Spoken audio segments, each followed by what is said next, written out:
Salut à tous, deuxième épisode de la quotidienne pour ces championnats de France de Chartres. On a encore vécu une journée exceptionnelle hier, Ganesh. Oui, avec deux doublés magnifiques pour Mewen Tomac 100-200 dos et Logan Fontaine 400-800 mètres. Des nouveaux nageurs qui ont réalisé les minima, Antoine Viquera, Joris Bouchot, Carla Cassie et Cyrielle Duhamel sur le 400 mètres 4 nages. Et puis un record de France pour Charlotte Bonnet au 100 brasses et un 50 nages libre à l'avantage de Maxime Grousset sur le 50 mètres nage libre. On développe tout ça tout de suite dans la quotidienne.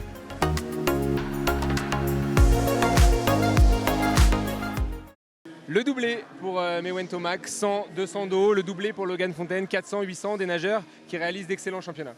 D'excellents championnats et de super chronos. Mewen Tomac a quelques centièmes de passer sous les 50 secondes. Et Logan Fontaine qui a pulvérisé son meilleur temps en nageant sous les 7 minutes 36. C'est tout simplement incroyable avec Joris Bouchot dans sa vague.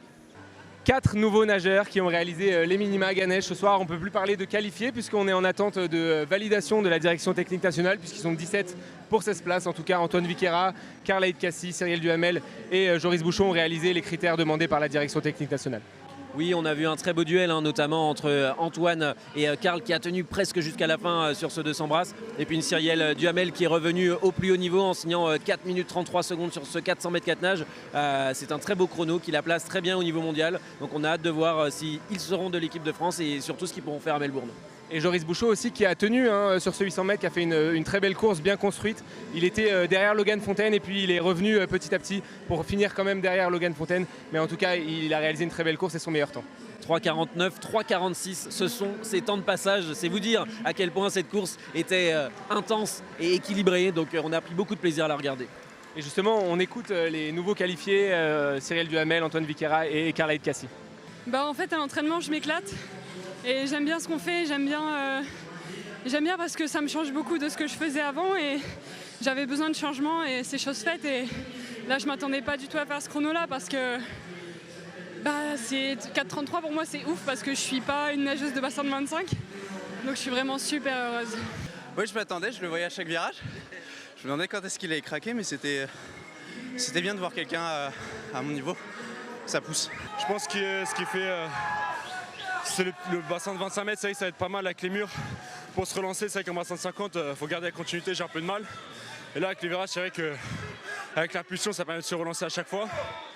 Et voilà, je savais qu'Antoine, il a fait une grosse course, donc je me suis dit, le seul moyen de le tenir, c'est de partir vite. C'est ce que j'ai fait, et voilà, comme vous avez dit, avec les murs, ça n'a pas craqué. C'est une belle course jusqu'à la fin, pareil, je le voyais à chaque virage, je me suis dit, ça va être serré jusqu'au bout. Charlotte Bonnet n'en finit plus d'étonner Ganesh sur ces championnats de France. Elle, la nouvelle brasseuse de l'équipe de France qui s'est imposée sur ce 100 brasses en rabotant encore un peu plus son record de France. Oui, on la voit, elle se fait plaisir et elle progresse encore elle aussi. Elle fait le doublé 50-100 brasses et avec un temps quand même relativement exceptionnel puisqu'elle est très proche de la barre des 1,5. 1,5-0,3 si je ne dis pas de bêtises. Donc il va falloir continuer de voir ce qu'elle peut faire et elle l'a dit, elle va continuer la brasse pendant encore un petit moment. On a hâte de voir ça en tout cas. Un duel homérique entre Maxime Grousset et Florent Manodou sur 50 mètres nage libre à l'avantage du premier, Maxime Grousset qui s'est imposé en 21,03, un très bon chrono qui le place excessivement bien au bilan mondial avant les championnats du monde de Melbourne. Oui, Maxime Grousset qui prend ses aises au niveau international où il va chercher des médailles et aussi en France où il va encore chercher ce titre au niveau national en battant Florent Manodou à la touche 21,03. C'est un super chrono et ça promet pour Melbourne. On l'écoute en tout cas, Maxime Grousset qui s'est confié à notre micro juste après sa course. On a toujours envie de gagner l'un contre l'autre. Mais c'est ça, c'est la concurrence qui fait qu'on peut nager vite. Je voulais faire 20 secondes, donc un petit peu déçu, mais je suis content de faire mon meilleur temps quand même. Merci à tous de nous avoir suivis pour ce deuxième épisode de la quotidienne sur ces championnats de France 25 mètres ici à Chartres. On se retrouve tout à l'heure sur les antennes de Sport en France pour la troisième journée. Et si ça continue comme ça, Ganesh, ça nous promet encore un très beau spectacle. Oui, on a hâte de vous retrouver tout à l'heure pour de nouvelles émotions.